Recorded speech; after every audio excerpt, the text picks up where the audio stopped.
말씀 베드로전서 1장 3절에서 1장 3절부터 7절까지 보겠습니다. 베드로전서 1장 3절부터 보겠습니다. 신약성경 376페이지, 신약성경 376페이지, 베드로전서 3장 1장, 베드로전서 1장 3절, 376페이지, 376페이지, 베드로전서 1장 3절, 1장 3절부터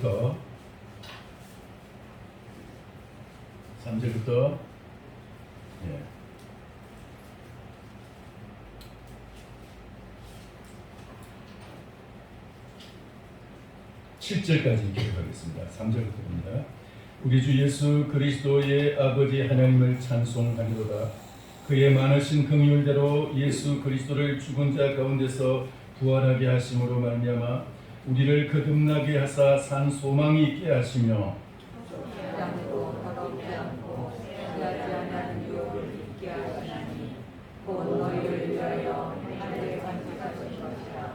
너희는 말세에 나타내기로 예비하신 구원을 얻기 위하여 믿음으로 말미암아 하나님의 능력으로 보호하심을 받았느니라.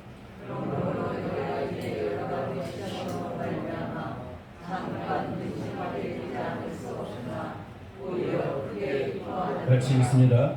너희 믿음의 확실함은 불로 연단하여도 없어질 금보다 더 귀하여 예수 그리스도께서 나타나실 때에 칭찬과 영광과 존귀를 얻게 할 것이니라. 아멘. 저는 기도하겠습니다. 살아계신 하나님 아버지, 우리 주님께서 이 시간 종을 간에 세우시고 하나님의 말씀을 대언하게 하심을 감사합니다. 아버지 하나님, 종의 부족함을 그대로 주님 이제 아시면서도 간에 세우셨사오니 이제 성령으로 이 모든 것을 덮으시고 오직 하나님의 말씀의 권능만이 드러나게 하여 주옵소서. 성도들의 필요한 대로 영의 양식을, 필요한 양식을, 일용할 양식을 공급하여 주셔서 풍성한 은혜를 받고 생명의 양식을 공급받고 돌아가게 하여 주옵소서. 이제들의 귀를 여시고 마음을 여셔서 눈을 여셔서 주의 새 생명의 양식을 얻게 하여 주시옵소서. 주님, 이 시간 종을 사용하여 주시옵소서. 역사하여 주시옵소서. 예수님의 이름으로 기도합나이다. 아멘. 할렐루야. 코로나가 가도 참 많이 오래가네요. 한 몇 달 지나고 말 줄 알았는데 무슨 아볼론이 사스니 뭐니 해가지고 지나가는 거 맛보기로 다 지나갔는데, 그리고 이것도 그럴 줄 알았는데 지금 벌써 2019년도 10월 달부터 시작이 됐죠. 그리고 2020년 한 해를 꼬박 코로나와 싸우고 2021년도 올해도 이제 절반이 이제 4분의 2가 지나가. 그러면서 지금 사그라들지 아니하고 점점 더 심해지는 그런 모습을 보여주고 있습니다. 백신 맞으면 덜할 줄 알았는데 백신 맞았는데도 더 지금 심해지고 있어요. 여러분, 혹시 이런 것이 불안하지 않습니까? 이런 상황이 우리에게 어수선한 마음을 주지 않습니까? 사회적으로 지금 많은 제약이 있고 가지 못할 곳이 있고 여기 모이지 마라, 몇 사람 이상 모이지 마라, 심지어는 하루에도 100개, 200개, 300개씩 기업이 도산되어가고 문을 닫고 있고, 그러면서 지금 이런 이 어수선한 시기에 우리는 성경에서 그 시대에 우리와 같은 그런 어려움을 당한 성도들에게 하나님께서 어떤 말씀으로 그들에게 처방하셨을까? 하나님께서 이 어려움을 당하는 성도들에게 어떤 말씀으로 그들에게 힘을 주셨을까? 그 말씀을 통해서 우리가 함께 은혜 받기를 원합니다. 새 산 소망이 있는 사람. 이 말씀은 사실 그 시대에는 우리 시대와 비교할 수 없을 정도로 예수 그리스도를 믿는다는 한 가지 이유 때문에 그들은 자기의 기업을 빼앗기고 자기의 고향에서 쫓겨나게 되고 이제 살아가는 가족들을 이제 잃어버리고 헤어지기도 하고 생이별을 하기도 하고 여러 가지 어떤 그 고난들을 겪을 때 그 말할 수 없는 그런 고통 속에서도 예수 그리스도를 놓지 않고 오히려 더 그들에게는 하나님 앞에서 새로운 소망의 희망에 불타 올랐습니다. 오늘 그들이 그 믿은 그 예수님이 어떤 예수님인지 그리고 그 예수님을 만나는 우리 앞에 어떤 문제가 있을 때 그 문제가 있는 것이 할렐루야 오히려 그것이 우리에게 새로운 소망의 기점이 되고 소망의 활력소가 될 줄 믿습니다. 할렐루야. 우리는 장애물이 환난이 고난의 환경이 우리를 불행하게 하는 것은 아닙니다. 여러분 그런 말이 있죠. 시집살이가 뭐같이 맵다고요? 시집살이가 고춧가루처럼 맵다고요? 근데 사람들이 힘든 삶을 살아갈 때는 고추같이 맵다고 그러죠. 매운 인생이라고 그러는데 아무리 그런 매운 그런 삶이 우리 앞에 있을지라도 그리스도를 만난 사람 그것이 약이 되고 그것이 오히려 그게 자극이 되고 새로운 삶의 동기가 되고 성공의 기점이 될 줄 믿습니다. 할렐루야.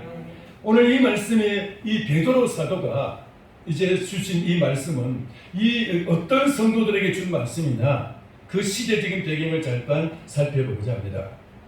오늘 이 말씀에 특히 1절, 2절에 보면은 이 편지를 받는 그 대상들이 어떤 사람인지에 대해서 나오고 있습니다. 1절 잠깐 보겠습니다. 1절에 보면은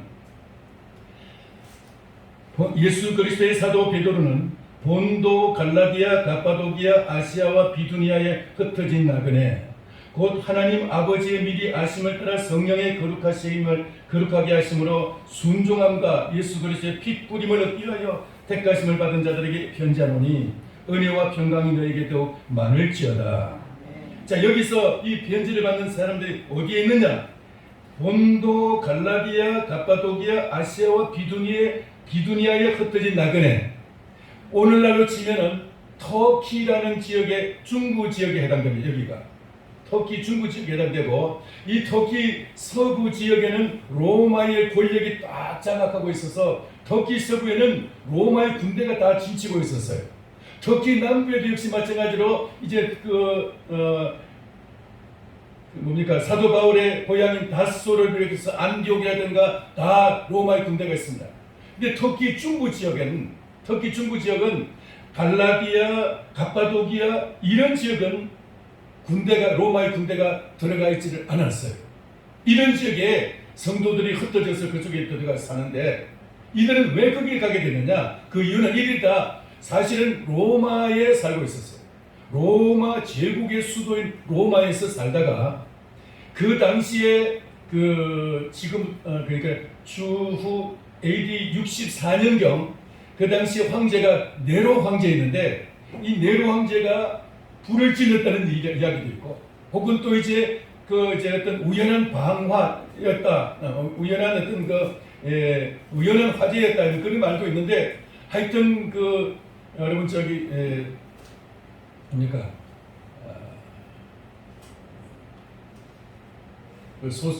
영화로 된 영화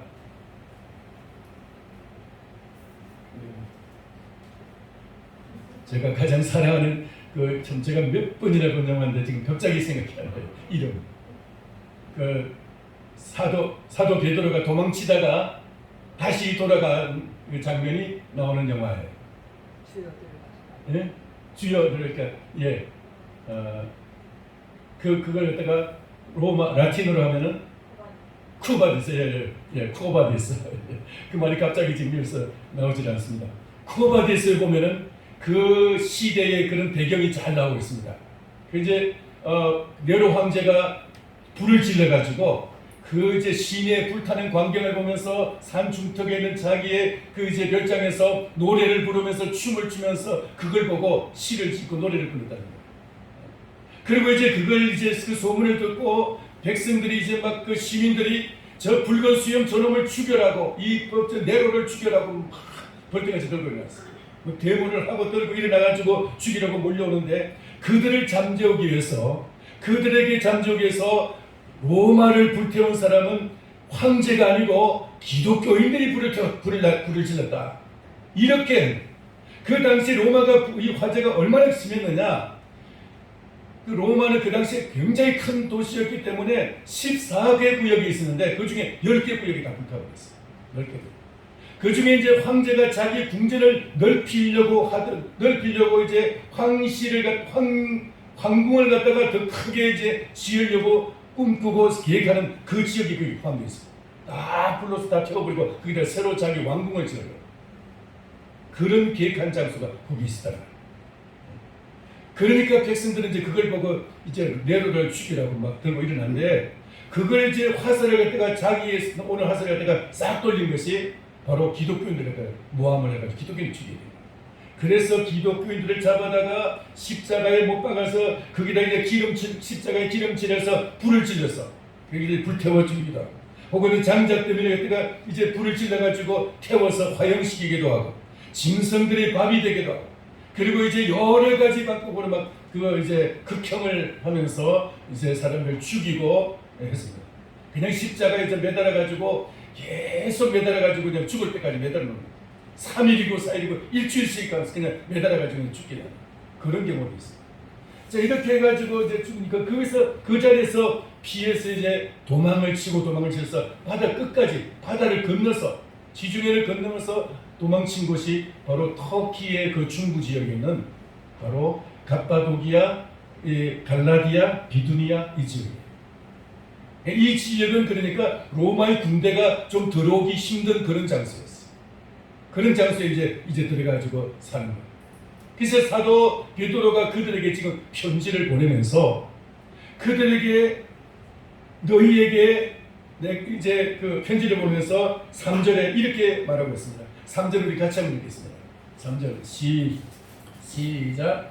우리 주 예수 그리스도의 아버지 하나님을 찬송하리로다. 그의 많으신 긍휼대로 예수 그리스도를 죽은 자 가운데서 부활하게 하심으로 말미암아 우리를 거듭나게 하사 산 소망이 있게 하시며 아멘. 자, 그렇게 지금 이제 자기들의 기업을 빼앗기고 삶의 터전을 잃어버리고 그들의 그 모든 이제 그 가재도 뭐 다 두고 맨몸으로 도망쳐서 이제 먼 길을 떠나서 이제 멀고 먼 나라에 이제 산속 깊은 곳에 혹은 이 갑바도기아는 여러분 혹시 이제 사진에 보면 알겠지만은 모든 산이 바위산이고 벌집처럼 구멍이 뚫려 있어요. 그 속에 굴을 파고 들어가가지고 그 안에서 사는데 거기서 1년 2년 사는 게 아니고 평생을 거기서 살고 거기서 자녀를 낳고 거기서 또 자라가지고 결혼하고 거기서 죽어가는 거예요. 그래서 한 300년 동안을 거기서 살아갑니다. 300년.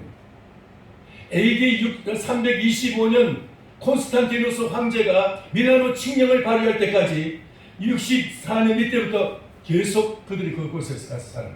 한 300년 갖고 왔어요. 그런데 그들에게 소망이 뭐가 있겠어요? 장래의 희망이 뭐가 있겠어요? 근데 여기 뭐라 그랬죠?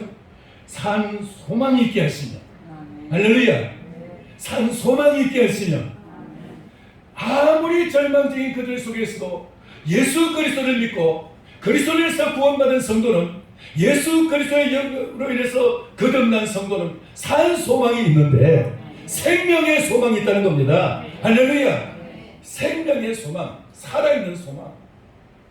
여러분이 우리는 비록 이 땅에서 육신을 가지고 있기 때문에 환경에 많은 지배를 당하고 있습니다. 환경에 제약이 많습니다. 그래서 여러 가지 환경의 어려움을 따라서 우리가 고난을 당할 때가 많이 있어요. 그럼에도 불구하고 그런 그 고난이 우리에게서 낙심하게 하고 우리를 주저앉히는 것이 아니라 오히려 고난이 우리에게 더 큰 산 소망을 불러 일으키게 하는 오히려 산 소망을 우리에게 약동하게 하는 그런 원동력이 된다는 것이 산 소망. 따라서 합시다. 산 소망. 이 생명의 소망이 여러분에게 주고납니다. 코로나예요. 코로나와 비교할 수 없는 것이 바로 그 당시에 이 그 로마의 화재 사건이었어요. 이 네로의 박해였어요. 네로는 로마의 그 수많은 황제들 중에서 가장 악랄하고 가장 잔인하게 기독교인들을 박해하고 기독교인들을 그때 죽였던 그런 황제였어요. 그 시대에 그 로마에서 쫓겨나가지고 그 멀고 먼 이 터키, 중국까지 그 깊은 산속에까지 도망쳐온 그들에게 무슨 소망이 있어요? 근데 예수 그리스도 안에 그들에게 산 소망이 있는 거예요. 할렐루야. 그들에게 산 소망이 있는 거예요. 그게 여기 지금 말했으면 그의 많으신 하나님 아버지의 많으신 긍휼대로 예수 그리스도를 죽은 자 가운데서 부활하게 하심으로 말미암아 예수 그리스도의 십자가야말로 우리 인간에게는 가장 깊은 절망의 장소 아닙니까? 모든 희망의 단절된 장소. 제자들에게 있어서 모든 희망의 끝이 바로 십자가였습니다. 모든 희망의 끝이. 십자가는 그들에게서 3년 반 동안 막 길길이 뛰면서 예수님을 따라다니면서 춤을 추며 속으로 희열에 넘쳤던 그들이, 온 세상을 가졌던 같은 그들이, 그리고 이제 막 우리는 이제는 출세했어. 그리고 이제 막 세상을 잡았던 그들이 예수님의 메시아로서 이제 예루살렘에서 등극만 하면은, 그러면은 우리는 이제는 우리 세상이 되는 거야. 그런 제자들이 예수님의 십자가는 모든 희망의 끝이었어. 그런데 끝이었습니까? 그리스도의 부활하심으로 말미암아 그들은 다시 일어나게 된 겁니다. 흩어졌던 그들이 다시 모이게 된 겁니다. 할렐루야. 엠마오로 가는 제자들이 부활하신 주님을 만남으로 말미암아 그들이 다시 예루살렘으로 올라와서 주의 복음을 증거하는 그런 증인들이 된 줄 믿습니다. 오늘 여러분 그 부활하신 주님을 만나게 되기를 축원합니다. 그 그리스도의 부활하심으로 말미암아 너희를 거듭나게 하시고 우리를 거듭나게 하시고 이 거듭나게 했다는 말은 우리에게 새 생명으로 다시 태어났다는 말. 새 생명으로 다시 태어났다. 이 말은 우리 옛 생명은 환경의 제약을 받는 것이 너무 많고 너무나 약한 존재예요. 약한 존재예요. 그러나 그럼에도 우리의 이 약한 존재가 그리스도 안에서 새 생명을 얻고 거듭나게 되면 강한 생명으로 거듭나게 되는 줄 믿습니다. 이전의 육신의 생명은 약한 생명이지만 거듭난 생명은 죽음에서 일어나는 부활의 생명, 강한 생명인 줄 믿습니다. 그런 생명으로 거듭나게 된 거예요. 그러니까 이게 바로 죽음에도 불구하고 소망이 끝나지 않는 죽음에서 다시 사는 이 부활의 소망을 가지게 된 것입니다. 이게 산 소망인 거예요. 여러분이 이 산 소망이 있기를 축원합니다. 근데 이 산 소망을 구체적으로 또 베드로는 이렇게 이제 산 소망을 몇 가지 조목조목으로 또 이제 산 소망이 어떤 곳에서 왜 산 소망이 있느냐 그걸 지금 몇 가지 있어요. 4절 우리 같이 읽겠습니다. 4절 보면은 같이 시작. 썩지 않고 쇠하지 아니하는 유업을 있게 하시나니 곧 너희를 위하여 하늘에 간직하신 것이라. 아멘. 제가 지금 안경을 바꿔가지고 여러분이 잘 안 보여요. 그냥 순수한 돋보기만 쓰고 나와요. 예, 그 다초점을 쓰고 나와야 되는데 죄송합니다. 저 글씨가 안 보여요. 자, 여기 썩지 않고 더럽지 않고 쇠하지 않는 유업을 있게 하시나. 그들이 산 소망이 뭐냐? 그들이 이제 사실 땅의 기업은 다 뺏겼어요. 로마에 그렇게 그들이 살면서 이루었던 그 모든 그들의 그 산업, 기업, 그들이 가진 그 모든 재산들 다 뺏기고, 다 잃어버리고, 다 두고, 그리고 도망쳐요. 오늘날 같으면은 좀 그래도 뭔가 그 이제 운송 수단도 좋고, 그리고 이제 뭔가 이제 좀 그 간추려가지고 재산을 아주 이제 적게 만들어가지고 갈 수 있는 수단이 많지만 그 시대는 그렇게 많지 않았어. 그런 시대에 다 두고 떠나야 되는데, 그러니까 무슨 소망이 있겠어요? 근데 그를 잃어버린 것과 비교할 수 없는 썩지 않고 더럽지 않고 쇠하지 아니하는 유업을 있게 하시나니. 할렐루야. 이 땅에 있는 기업은 아무리 오래가도 다 쇠해지고, 그리고 이제 더러운 부분이 있기 마련, 구린 부분이 있기 마련. 뭐 세계적인 기업이 된 삼성은 뭐 거기 구린 부분이 없을까요? 가기도 파고만 하면 아마는 먼지 털면은 먼지가 나올 거예요. 그런 부분이 다 있게 마련. 그리고 이 땅의 그 모든 기업들은 다 언젠가는 이것이 다 썩어나요. 도산하는 기업, 그리고 이제 불경기가 있고, 거기에는 여러 가지 어려운 그 과정들을 많이 겪게 되기도 하고요. 썩지 않고 더럽지 않고 쇠하지 않는 기업은, 이 땅에는 기업은 하나도 그런 기업 없어요. 모든 기업이 다 썩든지 더럽든지 쇠하든지 약해지든지 아예 도산하든지 아니면 불경균에서 점점 줄어들든지 그런 일들이 생긴다.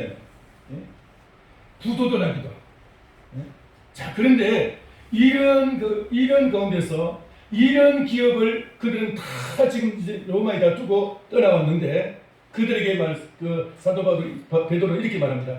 너희에게 두고 온 기업과 비교할 수 없는 영원히 썩지 않는 기업, 영원히 부도나지 않는 기업, 영원히 불경기 맞지 않는 기업, 영원히 더럽지 않은 거룩한 기업, 그것을 하나님께서 저기 준비해 놓으신다.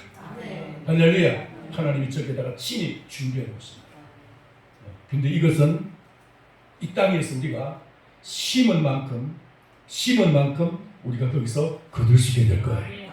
이 땅에 내가 다 훔쳐주고 있다가 그 고스란히 그대로 두고 그냥 가면은 천국에 심을 거 없어요. 내가 안 심었어, 여기서 안 심었으면 거기 거둘 거 없어요.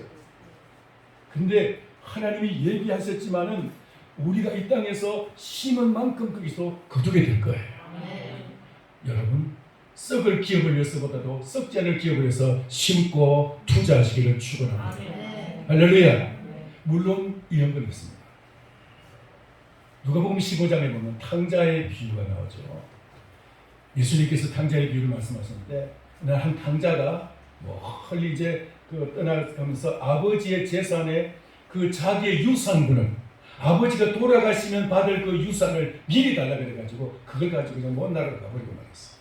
그리고 거기서 그게 다 그냥 허비하고 이제 다 낭비해버리고 다 잃어버리고, 그리고는 고생하다가 돼지 치다가 돼지가 먹는 열매를 같이 먹다가, 쥐염 열매를 같이 먹다가 그것도 안 되니까 나중에 굶어 죽게 됐어. 결국 우리 아버지 집에는 얼마나 좀 여유있고 얼마나 지금 풍족하고 모든 것이 다 넘쳐날 텐데 내가 여기서 굶어 죽게 됐구나. 내가 차라리 아버지 집에 가서 품꾼이 돼가지고 하인이 돼가지고 아버지 아들이 아니라 그냥 하인으로서 내가 아버지 집에서는 굶어 죽지는 않겠구나. 그렇게 생각하고 이제 돌아오게 됩니다. 그래서 돌아오는데, 돌아온 아들에게 아버지가 어떻게 되었어요? 그 아버지는 그 아들을 갖다가 하인들을 불러가지고 이 아들을 목욕을 깨끗이 시키고 손에 가락지를 끼우고, 그리고 이제 발에 신을 신기고, 그리고 이제는 좋은 옷을 펴가지고 잔치를 베풀게 했습니다. 살진 송아지를 잡고 잔치를 베풀게 했습니다. 여러분, 이것이 무슨 얘기입니까? 오늘 우리가 예수 그리스도 안에서 하나님 아버지에게 돌아가게 되면은 우리를 맞이할 아버지께서 그렇게 맞이할 것인 줄 여러분 믿으시기 바랍니다.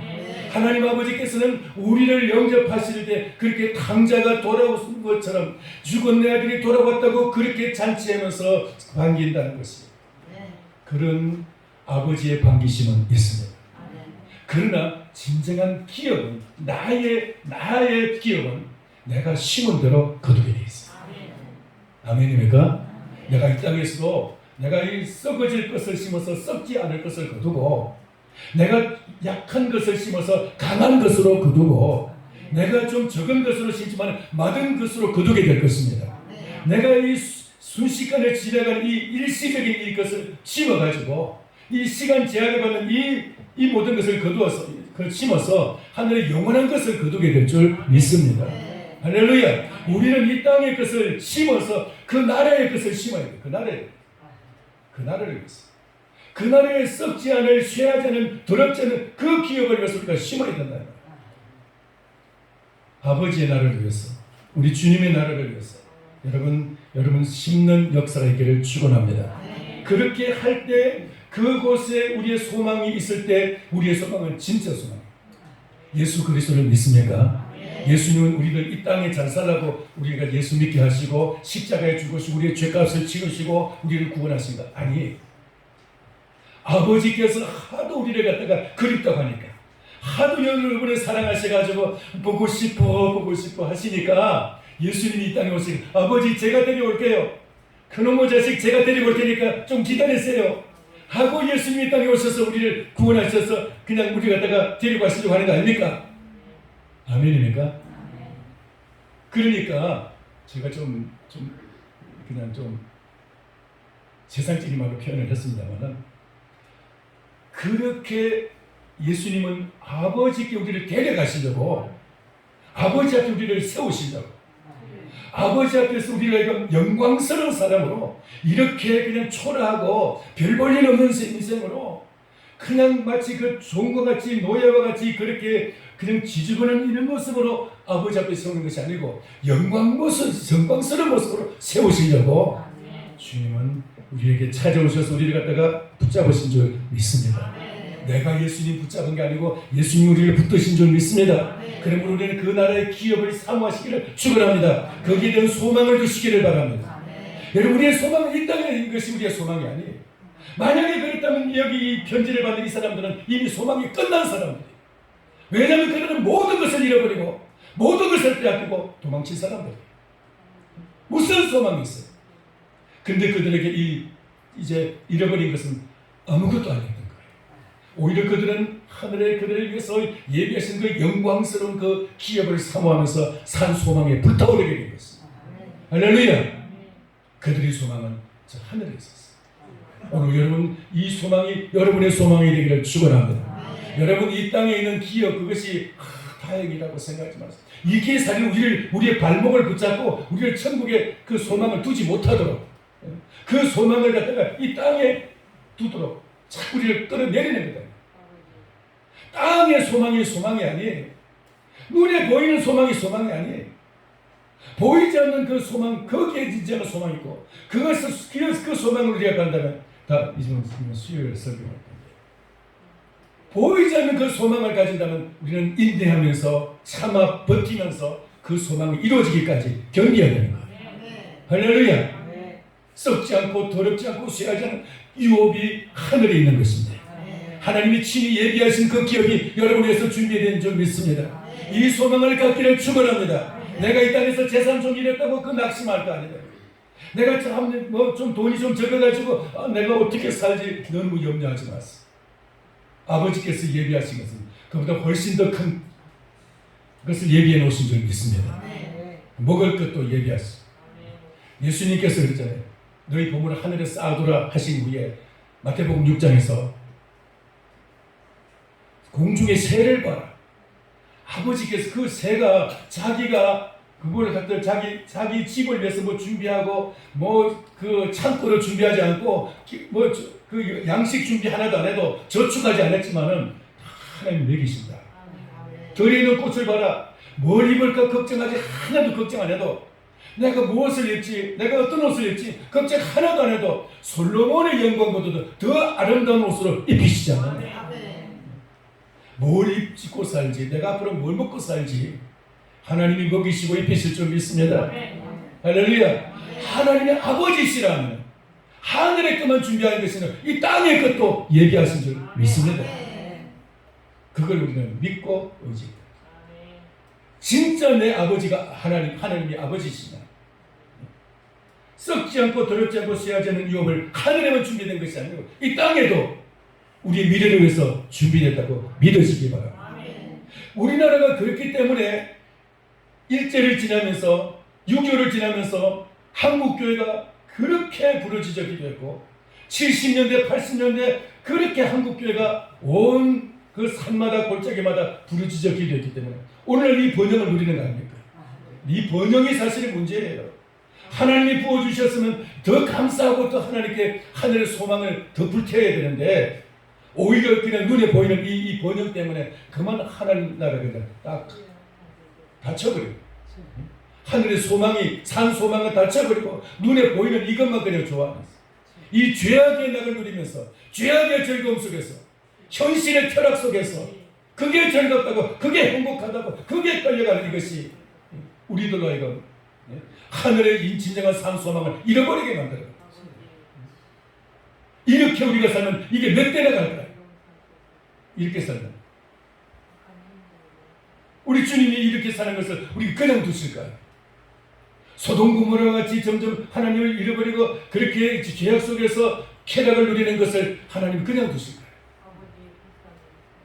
반드시 하나님께서는 우리를 하나님 앞에 바로 세우시려고 한국교회를 바로 세우시고 성도들을 바로 세우셔서 하늘의 소망을 그리고 정말 그리스도에게 소망을 두고 그 산 소망 속에서 생명의 소망 속에 살아가라고 썩지 않을 유업, 더럽지 않은 유업, 쇠하지 않은 유업을 붙잡으라고.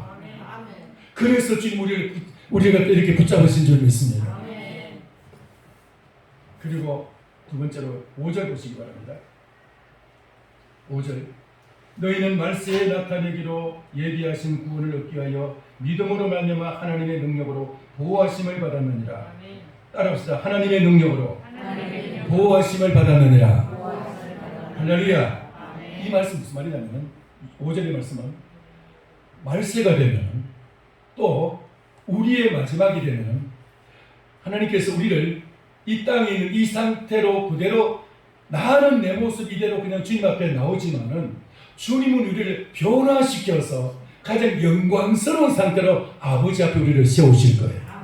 할렐루야. 영광스러운 모습으로 가장 최고의 옷으로 가장 예쁜 모습으로 단장시키고 화장시키고 변장시켜서 우리를 아버지 앞에 세우실 거예요. 할렐루야. 그런데 그걸 바로 영화라 그래요. 영화. 그렇게 되기까지 하나님 우리를 내버려 두시는 것이 아니고 하나님 우리를 보호하시고 우리를 지금도 지켜주시고 붙들고 계신다는 거예요. 이걸 말해서 뭐라고 하느냐 하면은 궁극적 구원이라고 하고 신학적인 용어로 궁극적 구원이라고 말하고 또 다른 말은 성도의 견인이라고 해요. 성도의 견인. 견인이 뭔지 알아요? 견인. 운전하는 사람 알죠? 견인. 견인이 뭐예요? 견인. 차가 움직이지 않으면은 다른 차가 와가지고 해가지고 이제 끌고 가는 거잖아요. 그게 견인이잖아요. 견인. 견인인데 우리가 천국 갈 힘도 없고 능력도 없고 자격도 없는 것. 우리 주님이 견인차 끌고 오셔가지고 우리를 갖다가 딱 붙잡으시고는 천국까지 끌고 가시는 거예요. 할렐루야. 그게 성도의 견인이에요. 견인. 그게 하나님의 예수 그리스도의 보호하십니다. 주님의 보호예요. 주님은 우리를 보호하시는데 그냥 적당하게 보호하시고 그냥 바짝 끼고 계시다가 우리가 좀 힘들어가지고 주야 도와주세요 살려주세요 막 하면 그냥 도와주시고 그냥 바짝 끼고 계시는 것이 아니고 주님 우리를 갖다가 구원은 책임지고 주님 우리를 갖다가 구원을 책임지고 완성시키실 겁니다. 구원의 목적지까지 구원의 완성까지 영화로운 상태까지 우리를 갖다가 책임지고 주님이 이끌어 가실 줄을 믿으시기 바랍니다. 이게 바로 구원의 완성이라고 해요. 구원의 완성, 궁극적 구원. 성도의 궁극적 구원. 그걸 성도의 견인이라고 해요. 내가 내 힘으로 가는 것도 아니고 내 능력으로 가는 것이 아니라 주님이 나를 이끌어 가십니다. 그렇다면 내 힘으로 가면 지칠 수도 있고 우리는 낙심하고 포기할 수도 있지만 주님이 이끄시면 절대로 포기하지 않고 절대로 낙심하지 않고 주님 우리를 끝까지 이끄실 줄을 믿습니다. 그게 바로 보호라는 거예요. 이 보호. 내가 나를 보호하는 것이 아니고 주님이 나를 보호하신다는 것을 확실하게 믿으시기 바랍니다. 그래서 여러분 이 어려움의 시대에 작년 1년 동안에 우리나라에서 제일 성도들이 많이 찾은 성경 구절이 어디였을까? 어떤 기관에서 조사를 해봤더니 이사야서 41장 10절이더래. 그게 뭔지 아세요? 한번 아시는 분 같이 하겠습니다. 시작. 두려워하지 말라. 내가 너와 함께 함이니라. 놀라지 말라. 나는 네 하나님이 됨이니라. 내가 너를 굳세게 하리라. 참으로 너를 도와주리라. 참으로 나의 의로운 오른손으로 너를 붙들리라. 할렐루야. 이사야서 41장 10절 말씀 잊지 마시기 바랍니다. 따라서 합시다. 두려워하지 말라. 내가 너와 함께함이니라. 이 한마디만 해도 여러분 하나님이 우리를 보호하신다는 그 확실한 보정이 되는 줄 믿습니다. 하나님이 나를 보호하신다. 나를 보호하신다. 이 보호, 그것은 그냥 보호하는 것이 아니라 주님은 나를 그 하나님의 아버지 앞에 세우시기까지 나를 데리러 오셨으니까 아버지 앞에 데려가실 때까지 예수님의 이 일은 예수님의 사역은 끝나지 아니하고 거기에 나를 위해서 아버지 앞에 세우고 나서야 비로소 예수님의 일이 끝나는 거예요. 할렐루야. 이걸 성도의 견인 혹은 궁극적 구원이라고 말하는 것이죠. 자, 그렇게 해서 제 주님 우리 갖다가 하나님의 능력으로 우리를 보호하시는데 그걸로 끝이냐? 아니에요. 하나 더 있습니다. 6절 7절 보겠습니다. 6절 7절 그러므로 너희가 이제 여러 가지 시험으로 말미암아 잠깐 근심하게 되지 않을 수 없으나 오히려 크게 기뻐하는도다.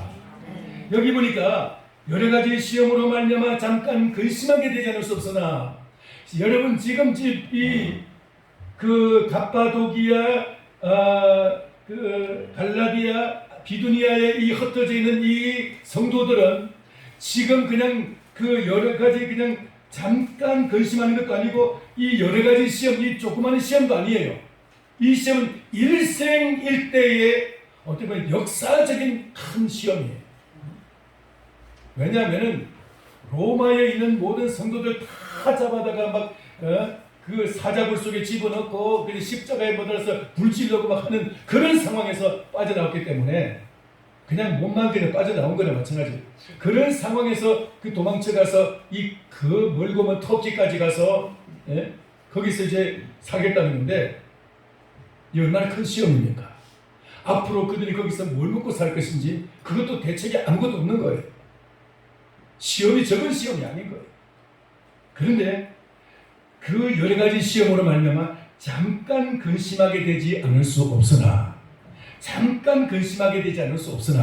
그 시험은 잠깐 근심이지만은 오히려 크게 기뻐하는 도다.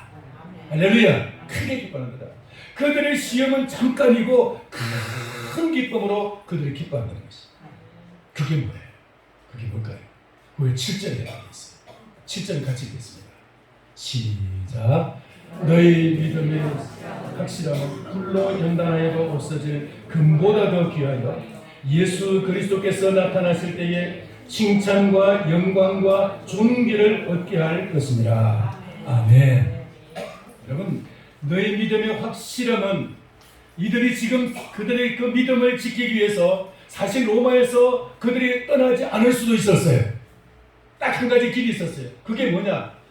나 예수 안 믿어. 그러면 그냥 안 떠나도 돼요. 나 예수 안 믿어. 그러면 그냥 로마 떠날 필요도 없고 죽을 필요도 없어요. 예수 안 믿는다 그러면. 근데 그 말 한마디 안 하려고, 예수 안 믿는 말 한마디 안 하려고 그들은 먼 길을 떠나고 모든 것을 다 잃어버린 거예요. 이게 적은 시험이 아니죠. 모든 여러 가지 시험으로 잠깐 근심하게 됐지만 크게 기뻐합니다. 그 기쁨이 뭐냐? 이게 너무나 확실한 믿음입니다. 이 말 한마디 때문에 나는 예수님을 믿습니다. 나는 예수님은 나의 구주입니다라는 것을 이 한마디 고백을 버리지 않기 위해서, 이 고백 한마디 입으로 고백한 이 한마디 버리지 않기 위해서 그들은 전 재산을 다 버려요. 얼마나 큰 믿음입니까? 이 믿음의 확실함은 불로 연단하여도 없어질 금보다 더 귀하다.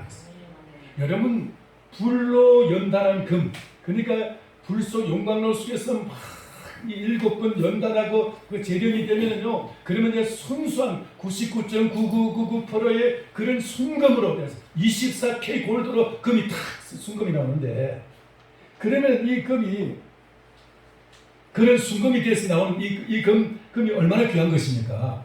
그러나 이렇게 모든 것을 다 버리고 말 한마디 때문에 그 멀기를 떠나온 이들의 그 믿음은 금보다 귀한 믿음이라는 거예요. 할렐루야. 실제적으로 그들은 모든 것을 바꿔버렸기 때문에, 예수님을 믿는 이 믿음 때문에 그들은 다른 걸 다 버렸어. 얼마나 큰 믿음이에요. 이런 믿음은 금보다 귀한 믿음. 금보다 귀한 믿음은 참복에 되도다. 이 진리 믿는 사람들 복을 받겠네. 믿습니까? 이들이 지금 그런 거예요. 금보다 귀한 믿음은 참복이 된다. 얼마나 큰 믿음이냐. 그들의 그 믿음은 예수 그리스도께서 나타나실 때에 칭찬과 영광과 존귀를 얻게 할 것이니라. 칭찬과 영광과 존귀를 얻게 할 것이니라. 그러니까 그들이 예수 그리스도의 이름 하나 때문에 그들의 모든 것을 다 잃어버리고 버리고 빼앗겼다 할지라도 이 믿음은 근보다 귀한 믿음이기 때문에 오히려 그들에게 이제는 주님 앞에 서게 될 때에 칭찬과 영광과 존귀함을 얻게 된다는 것입니다. 잠언 22장에 보니까 금이나 은보다 은총을 택할 것이요, 금이나 은보다 은총을 택할 것이요, 재물보다도 명예를 택할 것이니라 그랬습니다. 여러분, 우리는 명예보다도, 명예 버리고 그리고 은총보다도 돈을 우선으로 여기지 않습니까, 사람들이? 그러나 돈보다도 명예를 중요하게 여기고 돈보다도 하늘의 은총을 중요하게 여기라는 거예요. 그게 잠언의 핵심이에요. 잠언의 핵심이에요. 여러분, 돈보다도 명예, 돈보다도 하늘의 영광, 돈보다도 하늘의 은총을 여러분 사모하시기를 축원합니다. 그게 우리를 살려준다는 거예요. 그래서 여기 보니까 금보다 귀한 믿음은 참법이 되는데, 이 참법이 되는 참법이 뭐냐? 예수님 앞에 설 때에 칭찬이 있을 것이고, 예수님 앞에 설 때에 영광스러운 존재가 될 것이고, 예수님 앞에 설 때에 존귀한 존재가 될 줄을 믿습니다. 아멘. 이게 바로 영원히 우리가 주님 앞에서 그렇게 누릴 모습인 거예요. 칭찬과 영광과 존귀, 이것이 바로 이 땅에서 내가 모든 것을 예수님 때문에 잃어버렸다면 주님이 모든 것을 다 주님 앞에 설 때 다 갚아주실 것입니다. 성도 여러분, 이제 말씀을 마치고자 합니다. 코로나가 우리를 모든 것을 빼앗아가는 것 같이 보이고, 우리의 기쁨을 뺏어가고 관광지를 뺏어가고 우리의 즐거움을 뺏어가고 우리의 낙을 뺏어가니까 같이 보일지 모르지만, 그래서 삶이 위축되고 희망도 위축이 되고 모든 것이 위축되는 건지 모르지만, 오히려 진짜 믿음을 가진 사람은 오히려 이 시기에 더 그 믿음의 소망이 더 활력이 일어나고 불일들이 일어나게 되고 새 소망으로, 생명의 소망으로 더 커져가는 것입니다. 할렐루야. 코로나가 여러분 우리의 희망을 빼앗는 것이 아니고, 코로나가 여러분의 희망을 더욱더 불처럼 일어나게 할 줄 믿습니다. 그게 진짜 믿음이에요. 그게 산 믿음이에요. 우리 성도가, 우리가 성도들이 하나님 앞에서 우리가 정말 신앙생활하면서 절대로 놓치지 말아야 될 두 가지는, 절대로 놓치지 말아야 될 두 가지는, 하나는 감사이고 하나는 소망입니다. 감사와 소망입니다. 감사는 지금까지 나의 모든 과거와 현재의 삶의 모든 환경을 다 내가 하나님 앞에서 감사함으로써 이 모든 것이 다 나와 친화적이 돼요. 다 친화적이 되고 사랑의 관계가 되는데, 만약에 감사하지 않고 불평하게 되면 모든 것이 다 나의 적이 돼요. 환경도 나의 적이 되고 과거도 나의 적이 돼요. 불평하게 돼요. 감사함으로써 이 모든 환경과 여러분의 과거가 다 여러분에게 복이 되고 앞으로 은총이 되기를 축원합니다. 감사하면 그렇게 바꿔집니다. 두 번째로 소망을 잃어버렸습니다. 여러분, 어떤 절망의 상태도 소망을 잃지 않은 사람은 길이 열릴 줄 믿습니다. 소망을 잃지 않은 길이 열릴 줄 믿습니다. 딱 한 가지만 또 말씀을 드리고 마치겠습니다. 어떤 과학자가 쥐를 가지고 연구를, 실험을 했어요.